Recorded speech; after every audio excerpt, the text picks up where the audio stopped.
Welcome to TPN Telugu 24 news channel. Mudhol మండలం వెంకటాపూర్ గ్రామానికి చెందిన మేత్రి నరేందర్ అనే యువకుడు ప్రమాదవశాత్తు కరెంట్ షాక్ కారణంగా మృతి చెందడంతో ఈ విషయం తెలుసుకున్న మోహన్ రావు ప్రజా ట్రస్ట్ చైర్మన్ బీజేపీ రాష్ట్ర కార్యవర్గ సభ్యులు భోస్లే మోహన్ రావు పటేల్ వారి కుటుంబాన్ని పరామర్శించి ప్రగాఢ సానుభూతి తెలియజేసి నరేందర్ సతీమణి లావణ్య మోహన్ రావు పటేల్ ప్రజా ట్రస్ట్ ఆధ్వర్యంలో 10,000 రూపాయల ఆర్థిక సహాయం అందజేసిన మోహన్ రావు పటేల్. ముధోల్ నియోజకవర్గంలో ప్రమాదవశాత్తు అగ్ని ప్రమాదం, పాము కాటు, షార్ట్ సర్క్యూట్, పిడుగుపాటు, వరద ప్రమాదం అనుకోని సంఘటనలు జరిగితే మోహన్ రావు పటేల్ ప్రజా ట్రస్ట్ ఆధ్వర్యంలో సహాయ సహకారాలు అందించి బాసటగా ఉంటామని ట్రస్ట్ చైర్మన్ మోహన్ రావు పటేల్ తెలిపారు.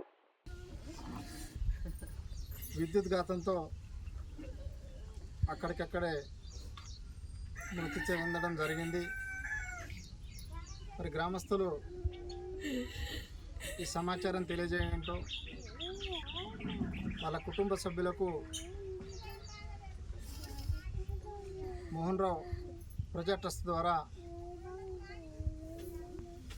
ఆదుకోవడం జరుగుతుంది. లావణ్య గారికి ఆర్థిక సాయం అందజేయడం జరిగింది. ప్రజా ట్రస్ట్ అంటే అనుకోని సంఘటనలు జరిగినప్పుడు మోహన్ రావు ప్రజా ట్రస్ట్ అనేది తప్పకుండా ఆ ట్రస్ట్ చైర్మన్గా మీ అందరికీ తెలియజేయడం జరుగుతుంది.